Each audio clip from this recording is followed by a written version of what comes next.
नदी पार कराया और इतना सब कुछ दे दिया और ये भूख अकेला रह गया और पूछने के वक्त तक एक शख्स वहाँ उससे कुछ भी करता रहा। जब उसने देखा कि उस पर गर्व नहीं होता तो उसकी रान को अंदर की तरफ से छुआ और यकूब की रान की नस उसके साथ कुश्ती करने में चढ़ गई और उसने कहा मुझे जाने दे क्योंकि तू फट चली। यकूब ने कहा कि जब तक तूने मुझे बरकत ना दे मैं तुझे जाने नहीं दूंगा। तब उसने उससे पूछा कि तेरा क्या नाम है? उसने जवाब दिया यकूब। उसने कहा कि तेरा नाम आगे कोई यकूब नहीं बल्कि इसराइल होगा क्योंकि तूने खुदा और आदमियों के साथ और आजमाई की और गालब हुआ। तब यकूब ने उससे कहा कि मैं तेरी मिन्नत करता हूँ तू मुझे अपना नाम बता दे। उसने कहा कि तू मेरा नाम क्यों पूछता है? उसने उसे वहाँ बरकत दी और यकूब ने उस जगह का नाम पनीएल रखा और कहा कि मैंने खुदा को रूबरू देखा तो भी मेरी जान बची रही। और जब वो पनीएल से गुजर रहा था तो आकर तलूक हुआ और वो किसान से लंगड़ाता था। किसी स्वर से बने इस्राएल इसको जलाल में अंदर की तरफ है आज तक नहीं खाते। उस शख्स ने यकूब की रान की नस और जो अंदर की तरफ से चढ़ गई थी छोड़ दिया।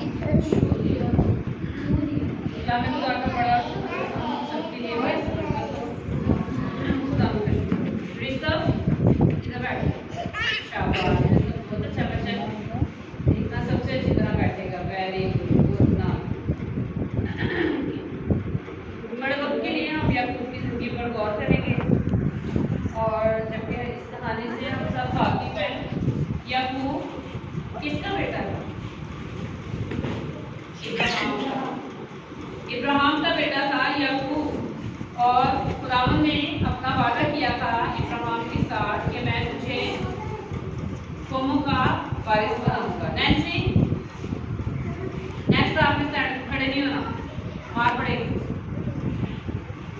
और खुदावंद का वादा उसके बाप के बाद उसके बेटे से था याकूब से कि मैं तुझे कौमों का बाप बनाऊंगा। और हम यहाँ पर देखते हैं जिस स्टोरी को आज हम देख रहे हैं और हम देख रहे हैं कि वो अपने मामू लाबन से के पास से वापस आ रहा है जब उसकी बीवियां और उसके बच्चे उसके साथ हैं। कितनी बीवियां थी? दो। जी लोनियों से भी उसने शादी कर ली थी। उसकी 4 बीवियां, ठीक है, क्योंकि लोनियों से भी उसने शादी की थी और खुदावंद ने उसमें से भी उसको औलाद बख्शी थी। और वो अपनी बीवियों के साथ अपने बेटों के साथ अपने बच्चों के साथ वापस आ रहा था। और क्योंकि पैदल सफर किया जाता था तो रात हो गई और आराम करने का वक्त था और वो अपने बच्चों को और बीवी को कुछ दूर छोड़कर खुद वो रुक गया, अकेला रह गया। और जब वो अकेला रह गया इसकी बैकग्राउंड की स्थिति को भी आपने अपने नजर में रखना है, मद्देनजर रखना है। और मुझे बताना है कि जब एक शख्स ने उस पर हमला किया तो उसने क्या सोचा होगा?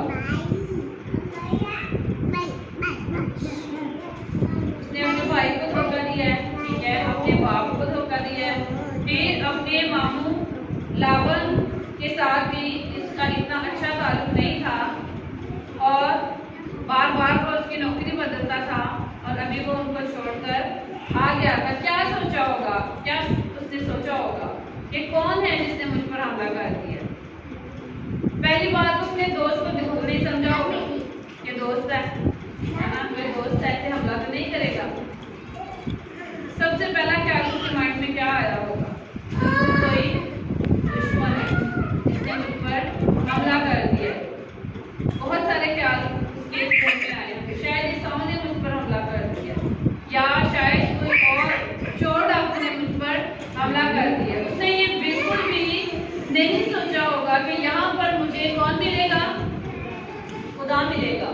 और वहाँ पर वो अकेला रह गया जब, तो एक शख्स आया, खुदा का फरिश्ता, और उसने आकर किससे कुश्ती की, याकूब से कुश्ती की। यहाँ पर हमें याकूब पहल करता हुआ नजर नहीं आ रहा। कौन पहल करता हुआ नजर आ रहा है? खुदावंद का फरिश्ता पहल करता हुआ नजर आ रहा है और कुश्ती शुरू हो गई है और बराबर की जोरआजमाई हो रही है और उस कुश्ती में कोई भी हार मानने को तैयार नहीं है। और फिर खुदावंद का फरिश्ता कहता है कि वो फट चली है, अब मुझे जाने दे। और फिर वो क्या सवाल करता है, मुझे अपना नाम बता के जा कि तूने मेरे साथ जोरआजमाई की है, हमारा मुकाबला अच्छा रहा है। बहुत सारी बातें उसकी जेहन में होंगी ना, वो क्यों नाम पूछ रहा था और वो पूछ रहा है कि मुझे अपना नाम बता। और खुदावंद का फरिश्ता कहता है भाई तू मेरा नाम क्यों पूछ रहा है। और फिर खुदावंद ने जब उसने कहा कि भाई तू मुझे बरकत दे फिर मैं तुझे जाने देना। और फिर खुदावंद का फरिश्ता पूछता है कि मुझे अपना नाम बता। और वो बिल्कुल सच सच बताता है, कहता है कि मेरा नाम क्या है, याकूब है। याकूब का मतलब किसको पता है? याकूब का मतलब है अड़ंगा मारने वाला, धोखा देने वाला। और ये कोई इतना अच्छा मतलब नहीं है, नेगेटिव मीनिंग है इसका। और खुदावंद का फरिश्ता उसे कहता है कि आज के बाद तेरा नाम याकूब नहीं होगा बल्कि तेरा नाम इस्राएल होगा, खुदावंद की कौम। और खुदा की कौम इस्राएल का आगाज इसी से हुआ, इसी की सारी नस्ल जो है वो इस्राएल कौम कहलाई होगा। खुदा ने कहा आज से तेरा नाम क्या होगा जी, इस्राएल होगा। और क्या हुआ आगे, जोरआजमाई करते करते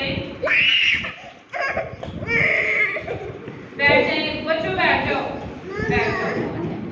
प्लीज। जोरआजमाई करते करते उसे क्या मिली, वहां पर बरकत मिली।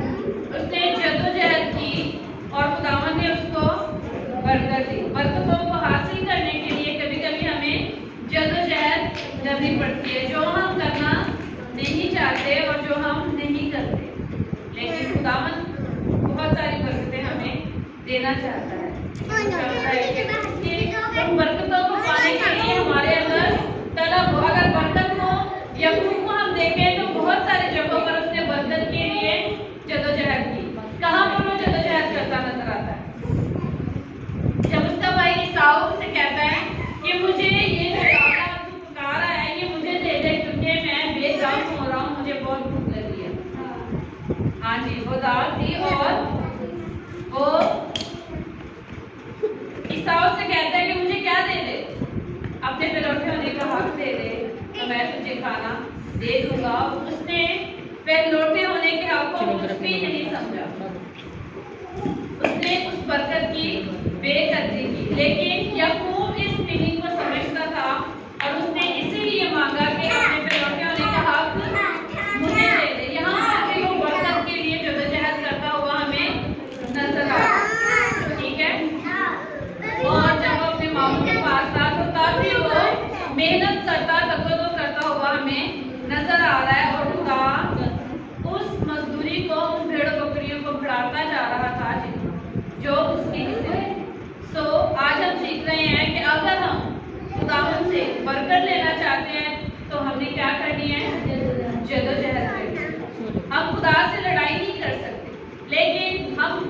कर सकते हैं और इसी कोशिश को कुश्ती का नाम दिया गया है। ठीक है, खुदा से हम लड़ाई और कुश्ती और रेसलिंग नहीं कर सकते, सिर्फ हम जदोजहद कर सकते हैं उन बरकतों को पाने के लिए। ना ही हम खुदावन से कुश्ती अगर करें वो गालिब हो सकते हैं। फतामंद कौन है? खुदा ही फतामंद है और खुदा ही पता पाएगा। शिकस्त हमें ही होगी, लेकिन खुदावन चाहता है कि हम जदोजहद करें ताकि हमें वो बरकत दे। और यहाँ पर याकूब उस जगह का नाम फेनिएल रखता है, और फेनिएल का मतलब है कि मैंने खुदा को रूबरू देखा है, आमने सामने मैंने खुदा को देखा है और फिर भी मेरी जान बची रही। उस वक्त का ख्याल था कि अगर खुदा को देख लेंगे तो मर जाएंगे, लेकिन वो इसमें शुक्रगुजारी हमें नजर आती है उसकी कि वो उस जगह का नाम फेनिएल रखकर कहता है कि मैंने खुदा को देखा लेकिन फिर भी मेरी जान बची रही। और इस छोटी सी बात में उसकी शुक्रगुजारी हमें नजर आती है। और जाते जाते खुदा के फरिश्ते ने क्या किया, उसकी रान को अंदर से छू दिया, जिसकी वजह से वो लंगड़ाना शुरू हो गया। और बनी इस्राइल के लोग आज तक भी बाइबल मुकद्दस हमें बताती है कि उस रेन का, उस जगह का गोश्त जो है वो नहीं खाते। लेकिन शरीयत में इसके लिए कोई भी ममानत नहीं है, मना नहीं किया गया इस जिस्म के इस हिस्से का गोश्त खाने से। लेकिन वो जब जानवर ज़िबह करते हैं तो जिस्म की उस रान का, उस हिस्से का गोश्त नहीं खाते, सिर्फ इसी वजह से कि खुदा के फरिश्ते ने वहाँ से उसको किया था। लेकिन ये उनकी अपनी रिवायत है, खुदा के कलाम में इसमें से मना नहीं किया गया। तो आज थोड़े से वक्त में हमें सीखना है कि अगर हम खुदावंद अपने खुदा से बरकतों को हासिल करना चाहते हैं तो मैंने और आपने क्या करना है, उसके हुजूर में वक्त गुजारना है, जदोजहद करनी है। जदोजहद क्या है? सौं की करनी पैनी नहीं, वक्त देना पड़ेगा खुदावंद को, खुदावंद के कलाम को, और उसकी रिफाकत में मुझे और आपको क्या देना पड़ेगा? वक्त देना पड़ेगा। जब हम उसके हुजूर में वक्त सारी रात उसने गुजार दी बरकत को हासिल करने के लिए। अगर मैं और आप बरकत हासिल करना चाहते हैं तो आए खुदावंद से आज कहें कि जैसे तूने याकूब को बरकत दी, जैसे तूने इब्राहिम को बरकत दी, जैसे तूने इसहाक को बरकत दी, आज मुझे भी बरकत दे। और जैसे उसकी बरकतें दूसरों को भी सलाब कर रही थी, ऐसे ही उसकी बरकतें हमें भी, हमारी बरकतें दूसरों को भी सलाब करें। आए हम सब अपनी आंखों को बंद करेंगे, अपने सरों को झुकाएंगे और दुआ करेंगे कि खुदावंद आज तू हमें बरकत दे हमारी जिंदगी के सब पहलुओं में, रूहानी तौर पर और जिस्मानी तौर पर। और खुदा हमें जदोजहद और मेहनत करने की तौफीक दे कि हम उन बरकतों को हासिल कर सकें। मैं दरखास्त मैं बिना से खुदा के कलाम की